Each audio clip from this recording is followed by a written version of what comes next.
Assalamualaikum warahmatullahi wabarakatuh. Salam sejahtera untuk kita semua. Salam, Om Swastiastu, Namo Buddhaya. Indonesia sebagai negara yang berdaulat, yang memiliki keanekaragaman, suku bangsa dan budaya serta agama, merupakan kekayaan yang tidak ternilai harganya. Sudah sepantasnya kita harus menjaganya. Menjaga sejarah panjang perjuangan bangsa. Sebagai generasi muda, kita berkewajiban untuk menjaga keutuhan dan keselamatan bangsa dan negara. Melalui program Bela Indonesiaku adalah merupakan program gerakan bela negara dengan mencintai dan melindungi warisan budaya. Melindungi kekayaan alam Indonesia serta menjaganya dari ancaman perpecahan.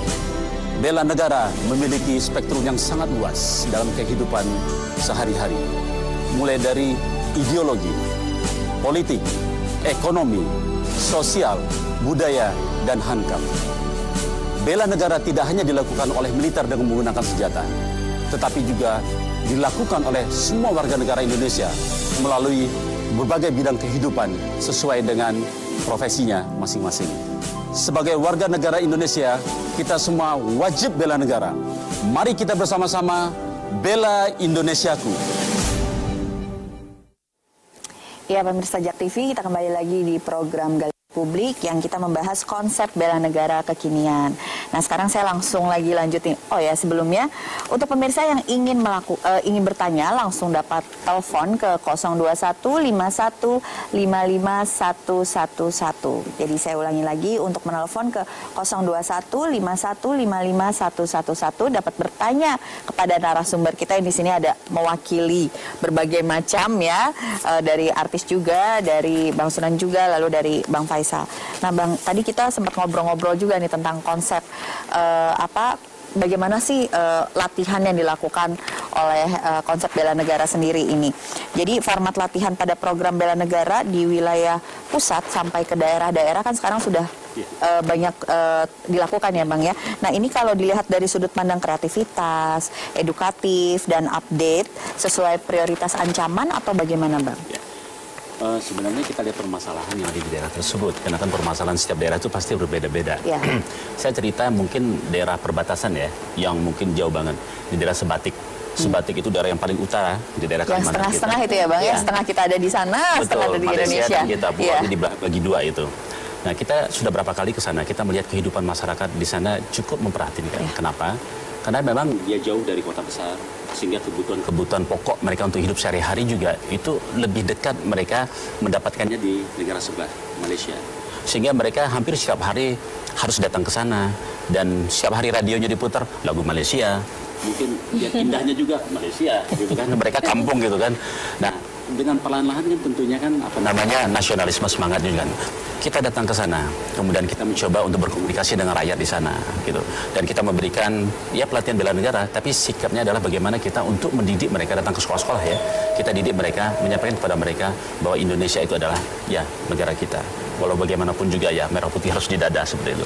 Nah, kita lakukan dengan tokoh masyarakat yang di situ, yang tinggal di sana, tokoh agama, tokoh adat, kita rangkul mereka, kita latih mereka nanti untuk melakukan pembinaan terhadap masyarakatnya. Juga di perbatasan itu ada TNI, ya TNI kita yang menjaga di situ. Itu juga kita manfaatkan mereka untuk membantu kita untuk membina masyarakat yang ada di sana. Memang tidak gampang ya, karena kehidupan sehari-hari mereka sangat tergantung kepada negara lain di sebelah gitu. Tapi dengan upaya kita sehari-hari untuk membina mereka, memberikan kebutuhan mereka, kita juga minta pemerintah daerah juga untuk mensupport kehidupan mereka. Ya, jangan dilupakan. Secara infrastruktur dan semuanya. Memang susah sekali, saya pernah sana Bang. Susah sekali. Ya. Jadi itulah upaya banyak yang kita lakukan, baik itu yang di kota-kota besar maupun di daerah perbatasan yang di luar gitu. Sepertinya kita ada telepon masuk ya Bang ya. Halo. Halo, selamat malam. Selamat malam. Iya, dari mana Pak? Dari Anto. Dari Anto. Pak Anto ada di mana Pak Anto?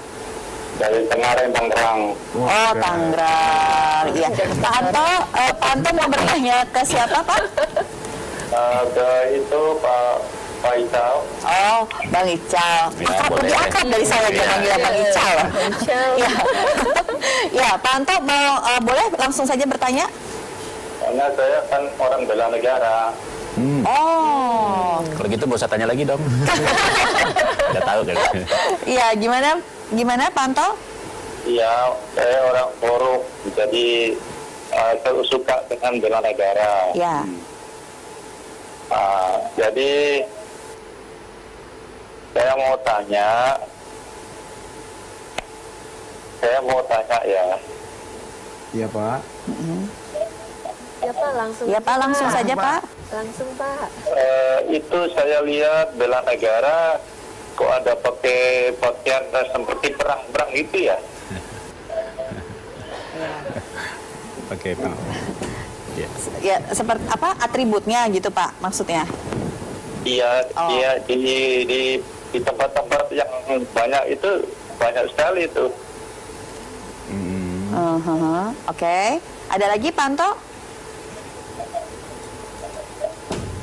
Ya Pak Anto, Ya. ada lagi? Itu apakah bela negara juga itu? Oke. Iya. Ya. Ya. Itu saja Pak Anto atau ada lagi? Oke ya, oke kita tutup teleponnya. Terima kasih Pak Anto. Salam buat teman-teman di Tangerang ya. Ya, mungkin Bang Ical katanya Ya. untuk menjawab langsung pertanyaannya Bang. Boleh. Kalau nggak salah tadi pertanyaannya, apakah kegiatan bela negara menggunakan seragam ya? Ya. Seragam yang loreng-loreng. Saat ini memang setiap kegiatan bela negara kita menggunakan pakaian lapangan, ya, pakaian lapangan karena bentuk metode latihan kita adalah latihan di lapangan. Memang ada pakaian lorengnya, ada pakaian sepatu jenggelnya. Dan itu bukan berarti kita mendidik mereka dengan cara kegiatan militer, bukan. Itu digunakan hanya untuk kegiatan lapangan. Yang kedua, seragam itu memang kita buat biar mereka punya kebanggaan gitu kan. Kalau kita melatih di lapangan, kalau punya seragam itu jiwa korsanya terbentuk. Kekompakannya, disiplinnya ada gitu. Tapi dalam kegiatannya tidak pernah kita latihan mereka nembak gitu, enggak. Gitu. Kita melatih mereka disiplin dengan gerakan-gerakan latihan penghormatan seperti itu melatih kesedikatan mereka, mental mereka itu. Dan kegiatan lain adalah kurikulumnya, yaitu kita memberikan pelajaran-pelajaran pengetahuan tentang ketahanan nasional, tentang wawasan kebangsaan dan lain sebagainya. Ya itu. Jadi kalau Mas Anto tadi ya, dia melihat ada latihan bela negara menggunakan seragam, itu bukan berarti kita melatih mereka kegiatan militer, bukan, tapi hanya untuk biar mereka ya kompak dan punya jiwa korsa gitu. Ya kalau bajunya beda-beda nggak seru ya. Gimana? Kita juga kalau seorang atlet lah contohnya. Dia membela satu klub, bisa katakan pemain bola. Ketika dia memakai baju timnas, itu beda rasa. Iya, Itu benar. pasti ada kebanggaan bahwa Indonesia Harus seragam ya. harus seragam. Iya. Kalau bola kaki gak seragam gimana nanti Iya, kan mana yang musuh ada lawan gitu. Iya Itu benar, juga seperti benar. itu. Ya memang seragam itu Diperlukan lebih seragam. membangkitkan semangat kekompakan, lebih lebih mencapai tujuan itu ada rasa yang Iya. oh kita sama-sama nih. Jiwa gitu korsa. ya. Iya. Satu tadi Bhinneka Tunggal Ika ya Pak. Iya, Bhinneka Tunggal Ika. Kalau zaman now bilang feel-nya dapet. Feel-nya dapat. Racunnya di situ sebenarnya. Nah, tadi kan Pak Anto ini dari Forum Bela Negara juga kalau nggak salah tadi dia sampaikan ya, Iya, Bang ya. baru bergabung. Sebenarnya bagaimana sih caranya kita mungkin yang ada di Jakarta? Oh, ada telepon dulu. Kita lanjut lagi. Halo. Halo, Ya, selamat malam. malam. Ya, ini Pak siapa? Dengan Pak Roni. Pak Roni, di mana Pak Roni? Bekasi. Oh, Bekasi. Oke. Ya, lanjut Pak. Bapak mau bertanya sama siapa, Pak? Mau bertanya dengan Bang Faisal nih. Ya. Bu. Selamat malam Bang Faisal. Selamat malam Mas Rodi. Ini Bang Faisal, apakah di negara kita ini, negara Indonesia, sudah ada kewajiban bela negara Pak? Jadi setiap warga negara ada pendidikan untuk bela negaranya Pak. Yang sekarang ini ya Pak ya. Kalau belum, misalnya belum, itu pelaksanaan bela negara itu seperti apa sekarang nih, Bang Faisal? Terima kasih. Terima kasih Mas Roni. Ya, langsung Langsung saja. dijawab. Ya, langsung, Bang. Kalau pertanyaannya tadi bahwa setiap orang harus wajib, betul. Undang-Undang Dasar 45 pada pasal 27 disebutkan ayat 3. Setiap warga negara berhak dan wajib dalam upaya bela negara. Jadi setiap orang, ya siapapun juga, mungkin di sana tidak dibatasi umur. Begitu lahir, nguek itu langsung punya kewajiban bela negara. Gitu. Jadi memang wajib sekali. Tapi memang kewajiban ini tidak semua orang tahu apa yang harus dilakukan. Tadi pertanyaan lagi yang kedua, bagaimana pendidikan bela negara? Bela negara tidak harus lihat pendidikan sebenarnya. Ya, pendidikan yang kita lakukan selama ini yang kita sebut pembinaan kesadaran bela negara itu hanya untuk menyadarkan lebih jauh lagi bagaimana kewajiban yang dilakukannya. Tapi sebenarnya bela negara itu sendiri tanpa belajar pun mereka sudah bisa melakukan itu lewat hal-hal yang baik ya, hal yang baik dalam kehidupan dia sehari-hari.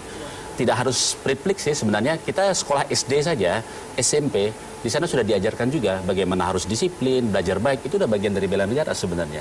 Hanya tidak semua orang sadar bahwa itu adalah bagian daripada bela negara.